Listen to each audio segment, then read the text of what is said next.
Temprano en la mañana del 1 de marzo del año 2000, el gerente de una empresa minera en el pequeño pueblo australiano de Aberdeen notó que John Price, uno de sus mejores empleados, no se presentó a trabajar. Eso era extremadamente inusual para el siempre puntual Price, así que uno de sus compañeros de trabajo fue enviado para verificar qué le había sucedido al hombre desaparecido. Rumores se esparcieron por la oficina de que algo terrible podría haberle ocurrido, del tipo de cosas de las que solía bromear. Si no vengo a trabajar mañana, probablemente sea porque ella me ha asesinado. La mujer a la que se refería era su propia pareja, Catherine Knight, y digo bromas, pero parecía menos un poco de humor inofensivo y más como una advertencia ominosa. Todos sabían que Kathy tenía un temperamento explosivo, pero durante el último mes parecía que realmente estaba perdiendo el control. Solo 2 días antes, Price había huido a la casa de un vecino para escapar después de que ella le arrojara un cuchillo de carnicero a la cara y amenazara con cortarlo. Todos le habían dicho que se alejara de ella después de eso, especialmente porque sus informes contradictorios hicieron que la policía ni siquiera la arrestara.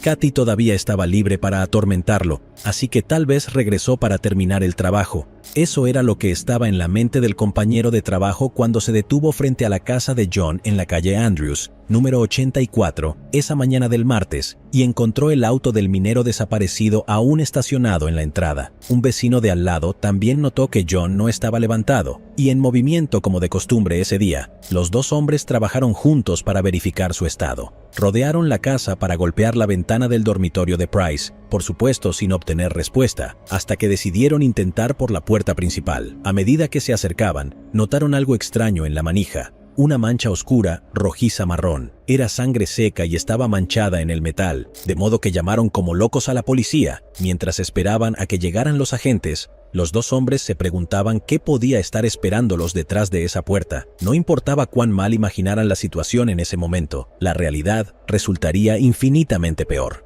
Pues sí, amigos, detrás de esa puerta manchada de sangre se encontraría una de las escenas de crimen más horripilantes, brutales e impactantes de la historia de Australia. Advertencia justa, el gran final de hoy será suficiente para poner a prueba el estómago incluso del aficionado a los crímenes más insensibles. Con todos ustedes, aquí empieza la historia de Catherine Knight, la Hannibal Lecter de Australia. En el pequeño pueblo de Aberdeen, Nueva Gales del Sur, Catherine Knight era conocida por su inestabilidad. Parecía la persona más agradable de la habitación en un momento y una villana de película de terror al siguiente. En muchos sentidos, su vida entera estuvo marcada por una serie de relaciones abusivas e insanas. Comenzó con su primer esposo, un hombre local llamado David Kellett, a quien conoció mientras trabajaba en el matadero de Aberdeen en 1993. Cuando ella aún era adolescente, David, el camionero, era un bebedor empedernido, un hecho atribuido al trauma de presenciar la muerte de su mejor amigo en un accidente en un patio de ferrocarril en su trabajo anterior. Él y Kathy se casaron después de solo 1 año, a pesar de las advertencias de la propia madre de la novia sobre las cosas de las que su hija era capaz.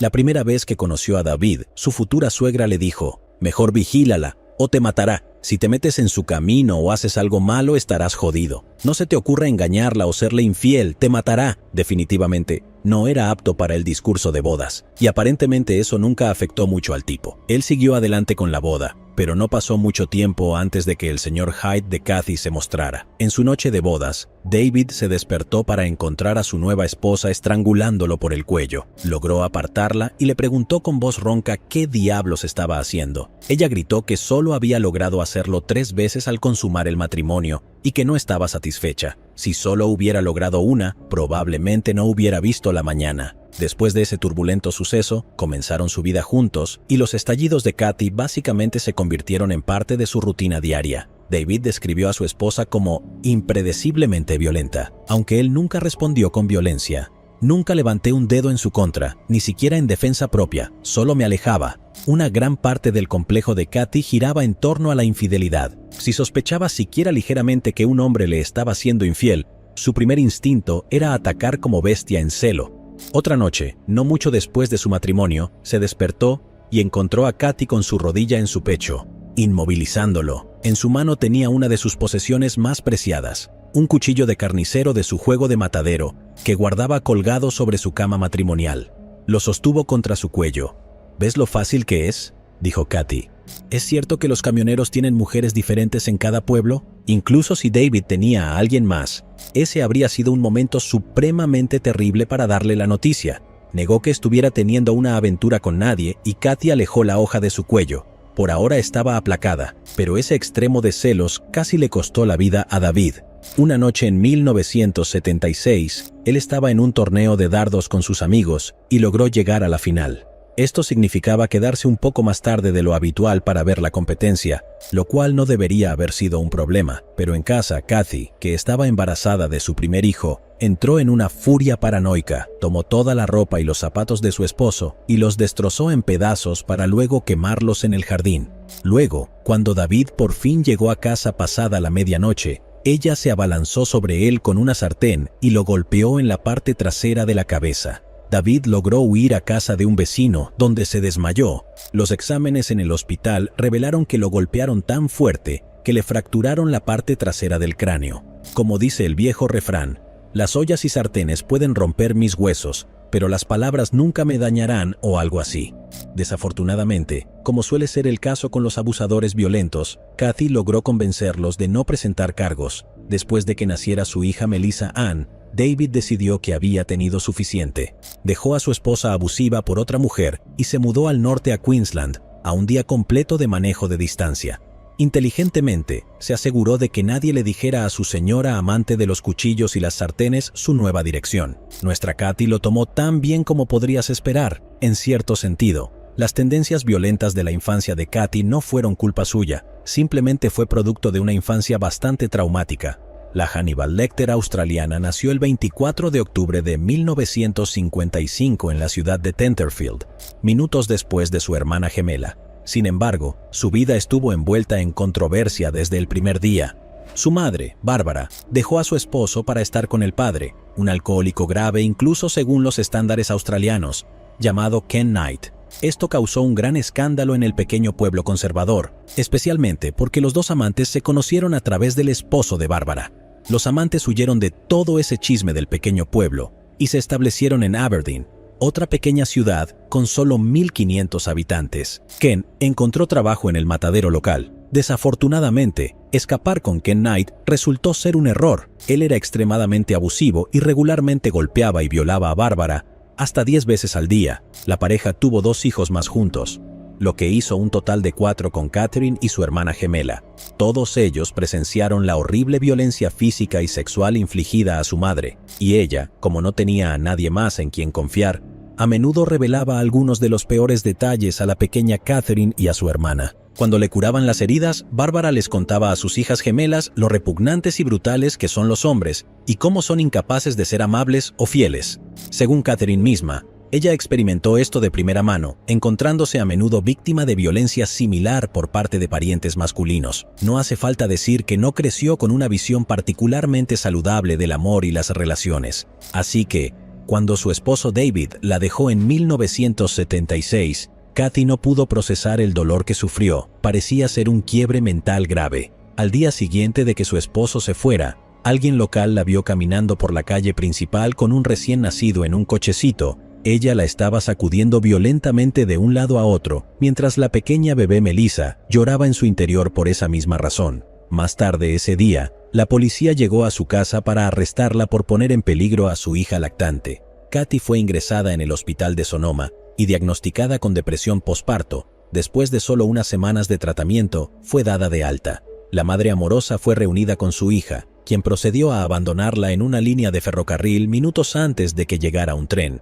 Afortunadamente, un recolector local conocido como el Viejo Ted vio el cochecito en las vías y logró salvar a la bebé de 2 meses con solo segundos de margen. En ese momento, la madre amorosa estaba vagando por la calle principal, amenazando a la gente con un hacha robada. Kathy fue ingresada nuevamente en un hospital psiquiátrico, pero de alguna manera fue declarada cuerda y se le dio de alta al día siguiente. No hubo cargos por intento de asesinato, ninguna intervención de los servicios de protección infantil, simplemente se le permitió caminar libremente como si no hubiera intentado deshacerse de su hija como un villano de una vieja película del oeste. Esta vez, Kathy decidió que no era necesario descargar su dolor en la niña, tenía que encontrar al hombre que le rompió el corazón. Más tarde esa semana, agarró a una de sus compañeras de trabajo en el matadero y le cortó la cara. la mujer aterrorizada se vio obligada a hacer un viaje improvisado por carretera a Queensland para que Kathy pudiera encontrar y apuñalar a su esposo desertor, lo cual suena como una trama genial para una película de amigos, pero una experiencia aterradora en la vida real. En algún momento del camino, el dúo se detuvo en una estación de servicio de autopista y la rehén logró escapar. Cuando regresó con ayuda, Kathy ya había encontrado un reemplazo. La policía llegó y la encontró sosteniendo a un joven mecánico con un cuchillo en el cuello. Según los informes de noticias, los policías luego la atacaron con escobas para quitarle el cuchillo de la mano, lo que sugiere algunos problemas de financiamiento bastante graves en la nueva fuerza policial del suroeste. Después de ser derribada y arrestada, Kathy fue enviada al hospital psicológico Morris para recibir la ayuda que necesitaba. Se agregó el trastorno límite de la personalidad a su historial. Más tarde, les contó a las enfermeras que su plan era matar a David, a su madre y también al mecánico, cuyo único delito fue arreglar el auto de su esposo fugitivo durante el viaje hacia el norte. Las cosas se volvieron aún más tristes a partir de aquí, porque cuando las noticias del completo colapso mental de Kathy llegaron a David en Queensland, él no pudo evitar sentirse culpable por el estado psicológico de su posible asesina. Terminó rompiendo su relación con su nueva pareja y regresando al sur con su madre para cuidar de Kathy. Así que la familia intentó comenzar de nuevo en Brisbane, e incluso trajeron otro hijo a ese ambiente tóxico en 1983. Supongo que Kathy debe haber prometido con el meñique no arrojar a este frente al transporte público. Para agregar insulto a la herida, la dedicación autodestructiva de David no fue suficiente para Kathy al final. Al año siguiente, ella lo dejó y regresó a Aberdeen con sus 2 hijos. Volvió a trabajar en el único lugar donde se sintió completamente satisfecha, el matadero de Aberdeen. Allí podía liberar toda su frustración y tormento interno cortando la piel del ganado y despedazando los cadáveres de cerdos. Según todos los informes, era bastante buena en eso. En 1970, Kathy dejó la escuela sin apenas calificaciones. A los 15 años no sabía leer ni escribir. La mayoría de los profesores y estudiantes se alegraron de verla irse, ya que su paso por la educación fue tan estable como sus futuros matrimonios. Kathy era conocida por intimidar alegremente a los niños más pequeños e incluso atacó a un niño con un cuchillo durante el recreo. La paria violenta incluso se enfrentó a un profesor en un momento dado, y más tarde se determinó que el adulto actuaba en legítima defensa contra la adolescente con el cuchillo. Ese tipo de historial generalmente no es bien visto por los departamentos de recursos humanos, pero Kathy tuvo suerte de que el empleador más grande de Aberdeen siempre necesitara jóvenes con talento y pasión por los cuchillos. 12 meses después de abandonar la escuela, estaba trabajando en lo que ella llamaba su trabajo soñado, limpiando sangre y tripas en el matadero de Aberdeen. En los días más calurosos del verano, se podía oler el hedor acre que se propagaba por toda la ciudad, pero Kathy nunca fue más feliz que cuando estaba inmersa en los pasillos empapados de sangre. A pesar de su profundo resentimiento hacia su padre abusivo, todavía lo idolatraba por su trabajo en el matadero y estaba emocionada de seguir sus pasos. Después de unos meses limpiando y arrastrando cadáveres para su eliminación, la gerencia quedó impresionada con su entusiasmo. Aunque en el trabajo de un matadero seguramente existe algo como demasiado entusiasmo. Kathy fue ascendida a deshuesadora del ganado y recibió su primer juego de cuchillos profesionales para matadero. Estaba tan orgullosa de sus nuevas cuchillas que decidió llevarlas a casa todas las noches para limpiarlas y mantenerlas en buen estado. Otra gran señal de alerta, seguro. Después de afilar y pulir las cuchillas, siempre las colgaba sobre su cama. Ella decía, siempre estarían a mano si las necesitaba.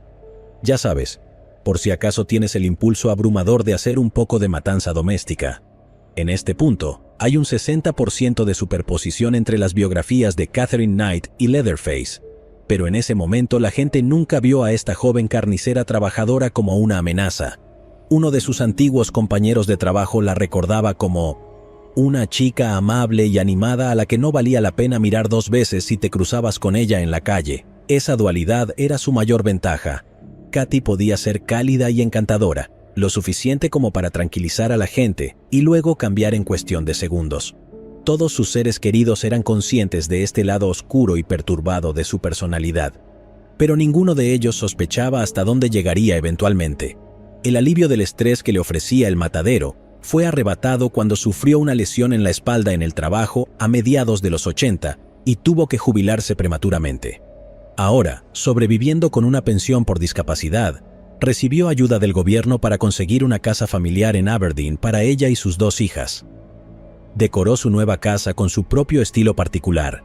Cada rincón, pared y techo estaba cubierto de parafernalia parecida a la de un asesino en serie, como huesos de animales, pieles de animales, trampas oxidadas de animales, cuchillos y horcas.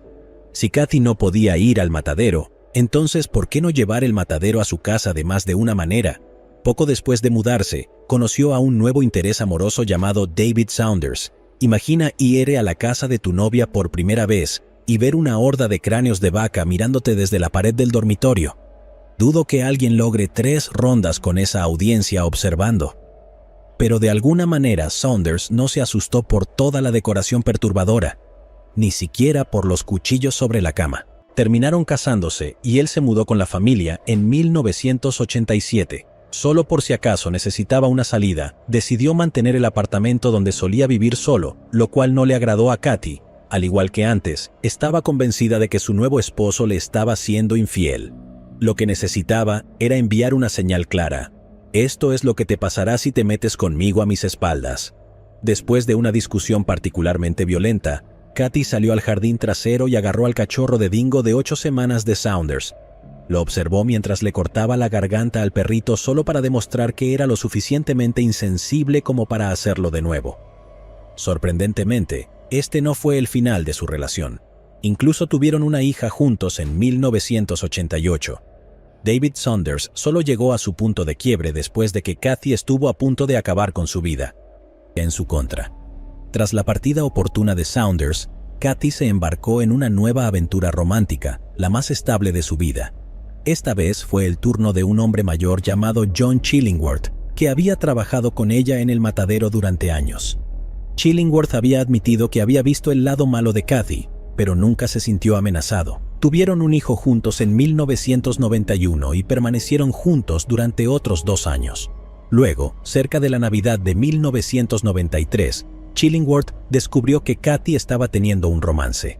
Terminó la relación y Kathy decidió mudarse con su amante secreto, nuestro hombre desaparecido desde el comienzo del episodio, el señor John Price.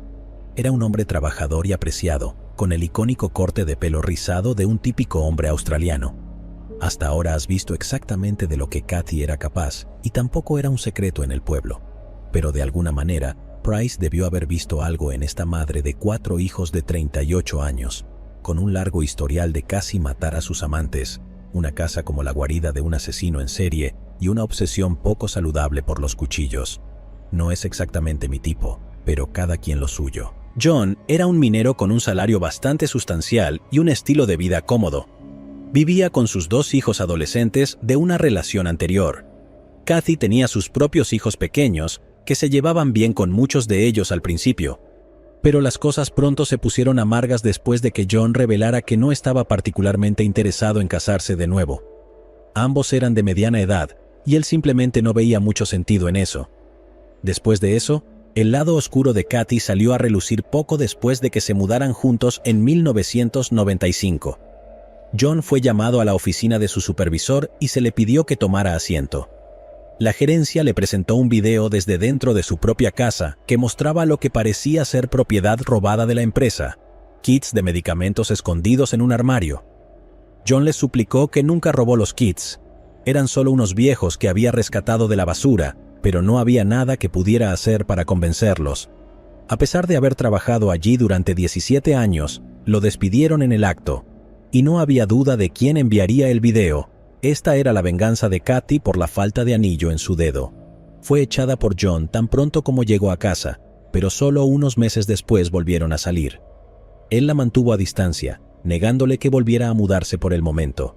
La mayoría de sus amigos estaban furiosos de que siguiera viéndola y se negaron a hablarle mientras estuviera con esa abusadora.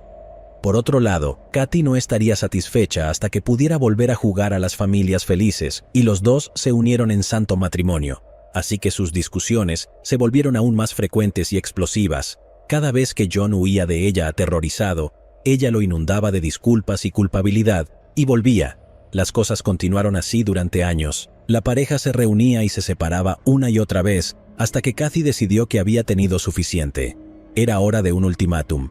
En 1999, Catherine Knight le dijo a su propia hija: «Le dije que, si me tomaba de vuelta esta vez, sería hasta la muerte. Si mato a Price, me mataré después». Lo que, por cierto, nos lleva de vuelta a esa fría mañana de marzo en el año 2000, cuando el vecino y compañero de trabajo de Price se quedó en su puerta delantera con el corazón acelerado al notar la mancha oscura de sangre en el picaporte. Durante los meses anteriores, John había estado yendo a trabajar con cortes y moretones frescos. Los ataques de su pareja se volvían cada vez más brutales día tras día. El fin de semana anterior, ella terminó apuñalándolo en el pecho mientras los niños se escondían aterrorizados en el dormitorio. El 29 de febrero, hizo una parada en el Tribunal de Magistrados de Scone para solicitar una orden de restricción. Sus compañeros de trabajo trataron de convencerlo de que no volviera a casa ese día, pero John estaba aterrado de lo que podría pasarle a sus hijos si no regresaba allí y los sacaba. No tenía idea de que Kathy ya los había enviado a un pariente en preparación para la noche muy especial que tenía en mente. Los oficiales de policía Matthews y Furlonger respondieron a la llamada esa mañana y llegaron a la casa de Price justo después de las 8:10 de la mañana. Los dos hombres, esperando en el jardín delantero, señalaron la sangre en el picaporte y explicaron sus sospechas sobre la infame novia inestable del propietario. Entonces, los policías fueron alrededor de la casa y patearon la puerta trasera. En la tenue luz del pasillo lúgubre, el oficial Matthews distinguió lo que parecía ser un trozo de tela colgando del techo. Había algo colgando que bloqueaba mi entrada. Pensé que parecía algún tipo de manta. Usé mi mano izquierda para apartarla y recuerdo sentir frialdad.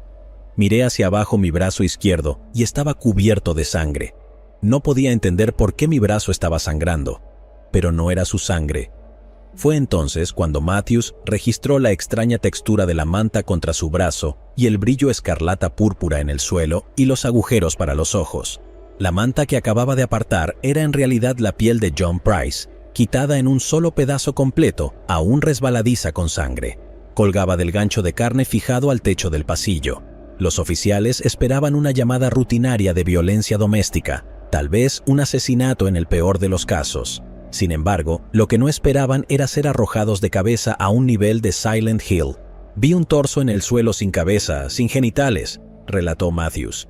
El cuerpo desollado y desmembrado de Price, de 44 años, había sido apuñalado 37 veces, con heridas profundas que perforaron los pulmones, el hígado, los riñones y seccionaron la aorta. Esto dejó un vasto charco de sangre en el suelo de la sala donde se encontró el cuerpo. El cuerpo había sido despedazado por una mano experta, por alguien que sabía cómo quitar toda la piel desde la cabeza, la cara, la nariz, las orejas, el torso, el cuello y los órganos genitales y las piernas en una sola pieza. Pero la peor vista estaba en la cocina. En la cocina, sobre la estufa, había una olla grande de sopa con la cabeza desollada de John Price flotando en una mezcla sangrienta entre papas y repollo. Comparado con ese espectáculo de horror, el comedor en realidad estaba bastante presentable. La mesa estaba lista para la cena. 2 platos estaban sobre la superficie de la mesa, un bistec y un lado de vegetales en cada uno. Junto a ellos había trozos de papel doblados con los nombres de los hijos de John escritos en ellos, marcando dónde se suponía que debían sentarse. Como probablemente te habrás dado cuenta, la carne servida esa mañana era en realidad la carne de la víctima misma, cortada de sus nalgas. Parece que el asesino planeaba alimentar con él a sus propios hijos, y allí, tumbada catatónica en el suelo del salón, estaba la culpable. Después de matar brutalmente, descuartizar y desollar a su pareja, Catherine Knight había tomado una mezcla de pastillas en un aparente intento de suicidio. Permanecía allí sin respuesta y fue llevada al hospital en una ambulancia.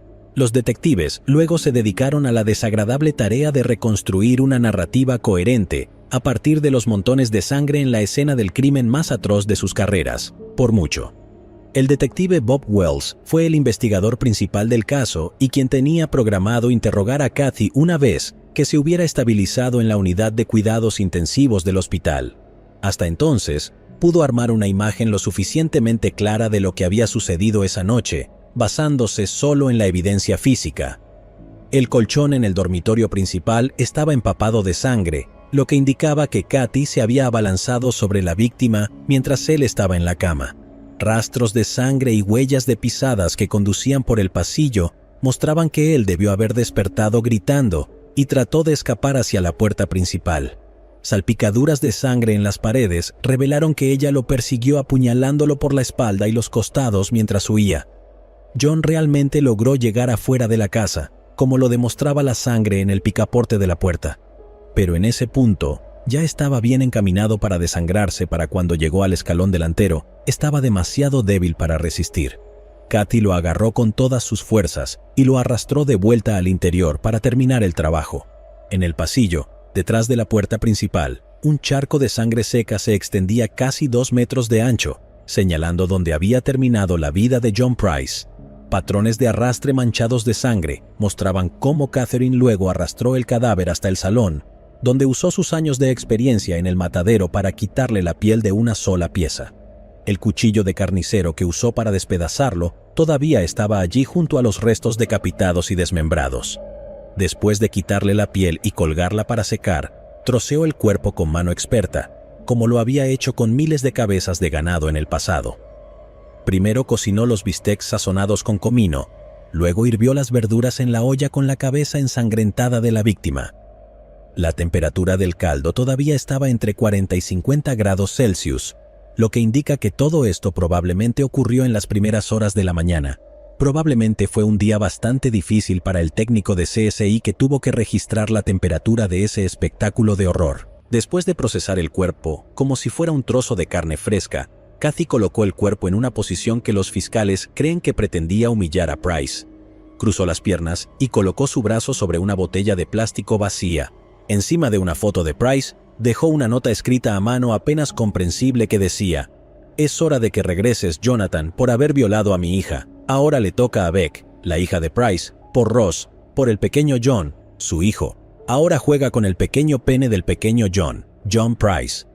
Nunca se encontraron pruebas que respaldaran estas acusaciones de abuso. Antes de entrar, el detective Wells fue informado por los agentes que respondieron que era demasiado para ellos manejarlo.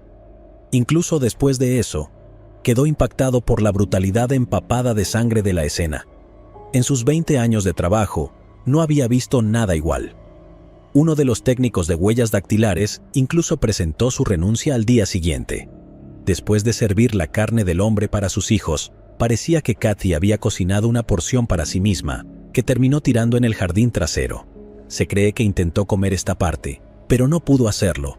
Matar y despedazar a un ser querido debe haber arruinado su apetito. Después de eso, decidió poner fin a su propia vida, tal vez de manera premeditada, o tal vez después de un inesperado arrepentimiento. De cualquier manera, fue al botiquín y tomó todos los medicamentos que pudo encontrar. Luego murió dolorosa y lentamente durante horas, hasta que la policía derribó la puerta trasera y la encontró allí. Por un momento pareció que había logrado poner fin a las cosas, pero después de 3 días en el hospital, fue arrastrada de vuelta al mundo de los vivos para responder por sí misma. El detective Wells la visitó en la sala para su primera interrogación. Al igual que todas las demás veces en las que había infligido violencia horrible a una pareja, ella había vuelto al lado más amable de su personalidad, muy lejos del demonio del infierno que el detective Wells esperaba. De hecho, fue bastante complaciente desde el principio. Explicó que la noche del 28 de febrero fue a casa de John a las 11 de la noche con la esperanza de sorprenderlo. Entró con una llave de repuesto y estuvo viendo televisión por un rato antes de darse una ducha. Era una noche calurosa, así que el sonido del aire acondicionado en el dormitorio indicaba que John todavía estaba dormido cuando ella abrió la puerta del dormitorio. Ella afirmó que se puso una nueva pieza de lencería y despertó a la víctima. Él quería tener relaciones sexuales, así que lo hicimos. Fue amable y gentil. Después fue al baño y cuando regresaba a la cama, y eso es todo. Eso es todo. Es todo lo que ella recordaba. Nada de asesinar, descuartizar, desollar, ni nada de esas divertidas cosas. Afirmó que se desmayó durante todo el episodio, pero el detective Wells podía sentir que no estaba diciendo la verdad. Cito: «Entrevistas a muchas personas y te das cuenta de cuando alguien te está mintiendo», dijo. «Y así me sentí con esa entrevista. Si ella quiere llevarlo a la tumba, que así sea. Ahora, la fiscalía definitivamente no necesitaba una confesión para probar el crimen, considerando que Kathy estaba prácticamente bañada en la sangre de la víctima cuando llegó la policía. La única pregunta que quedaba era por cuáles cargos debería ser condenada. Demostrar que esta asesina era mentalmente competente para ser condenada era otra historia completamente diferente. A través de entrevistas con miembros de su familia, los detectives descubrieron que parecía haberlo planeado de esa manera desde el principio. No solo le había contado a su hija sobre sus planes de matar a Price, sino también a su hermano. En 1999 le dijo a él: «Voy a matar a Price y también a los 2 niños, y me saldré con la mía. Me saldré con la mía porque haré ver que estoy loca». Recuerda que esta es una mujer que una vez intentó dejar a su recién nacido en las vías del tren y solo pasó un día en un hospital psiquiátrico como resultado. Según ella, la carta de la locura era tan buena como una inmunidad total. Se ofreció a declararse culpable de homicidio culposo por disminución de la responsabilidad, lo cual lleva a una condena comparativamente leve en Australia. Pero desafortunadamente para la carnicera de Aberdeen, las pruebas no coincidían del todo con su historia. La precisión con la que desolló a su amante no sugería que una mujer actuara enloquecida o irracional. Como dijo el juez O'Keefe de la Corte Suprema de Nueva Gales del Sur, la forma en que se hizo el desollamiento fue tan experta que después de la autopsia, la piel pudo ser cosida de nuevo al cuerpo de Price de una manera que indicaba una metodología clara y apropiada, aunque macabra. Sí, antes del funeral, lograron envolver la piel de nuevo al hombre asesinado, como si estuvieran volviendo a empaquetar un trozo de carne, quedando como si fuera nuevo. Si esa imagen te resulta incómoda, considera la alternativa. ¿Qué diablos planeaba Kathy hacer con la piel humana una vez que se secara? Tal vez estaba planeando tomar una hoja del manual de artesanía de Ed Gein. Los psicólogos y psiquiatras del caso nunca presentaron la defensa de la locura. Cuando comenzó el juicio en octubre de 2001, uno de ellos le dijo al tribunal: «El problema no es que ella no supiera que estaba mal hacer esas cosas, sino que no le importaba hacerlas. La insensibilidad no es una falta de conocimiento de lo que está bien o mal». Como cualquiera que haya salido con ella sabía, Kathy era simplemente una persona excepcionalmente cruel, dispuesta y capaz de apuñalar, golpear y aterrorizar a las personas más cercanas a ella. Y en cuanto empiezas a matar cachorros, perdiste cualquier oportunidad de simpatía de la multitud en Internet. La acusada se mantuvo en su historia de amnesia y se declaró inocente, pero poco después de que comenzara el juicio, debe haber visto que era una causa perdida y cambió su declaración. El juicio fue aplazado antes de que el primer testigo subiera al estrado. El juez O'Keefe concluyó la sentencia diciendo que los últimos minutos de su vida deben haber sido un tiempo de terror absoluto para él, mientras que para ella fue un tiempo de disfrute total. La única pena apropiada para la acusada es la prisión de por vida y nunca se debe considerar la libertad condicional para ella. Y así, Katherine Knight, el propio monstruo de película de terror de Aberdeen, se convirtió en la primera mujer en ser condenada a cadena perpetua sin posibilidad de libertad condicional en Australia. Fue trasladada a la prisión de Silverwater y sus documentos llevaban la inscripción «Nunca ser liberada». Kathy Knight apeló su condena una vez en 2006, pero fue denegada. Aún sueña con anular la decisión de no tener libertad condicional y volver a caminar libremente. Si la comunidad alguna vez lo permitirá, es otra pregunta por completo. A pesar de la innegable tragedia del comienzo de su vida, la vida adulta de Kathy fue un desfile de horror absoluto, ya que se volvió cada vez más perturbada. Aparentemente, aunque ha logrado cambiar las cosas un poco tras las rejas, en 2020, John Chillingworth, el tercer compañero de Kathy y el único al que no pudo dominar, reveló que aún la visita en prisión. Según él, ya no representa un riesgo para la sociedad. Hace clases de cerámica y es bastante buena en ello. Le gusta pintar. Parece estar más tranquila y se lleva bien con las otras chicas. Es como un gran dormitorio, pero se lleva bien con todos. La llaman abuela. Oh, qué dulce. Excepto que la receta secreta de la sopa de esta abuela tenía un poco demasiado de restos humanos para mi gusto. Y el karma es un término relativo. Siempre y cuando no esté apuñalando y despellejando personas, obviamente está progresando. Es dudoso que algún juez crea que Kathy está suficientemente reformada como para ser reintegrada a la sociedad. Las imágenes de lo que le hizo a John Price persiguen a los oficiales que entraron en esa aterradora dimensión alternativa en 2000. El detective Wells se retiró 10 años después, pero debido a este caso y algunos otros malos, todavía necesita terapia semanal. Mi diagnóstico fue un trastorno de estrés postraumático crónico grave, TEPT, y no va a mejorar, solo necesitas mantenerte al pendiente de eso. No importa cuán fuerte sea tu estómago o cuántas veces hayas escuchado episodios de crímenes reales describiendo escenas horribles, nada podría prepararte completamente para ver a un hombre desollado y servido para la cena. Supongo que para Kathy no fue gran cosa después de pasar años despedazando cadáveres en el matadero. Todo era solo carne para ella al final. Llegados aquí, ¿acaso no has visto este otro crimen? Yo no me lo perdería,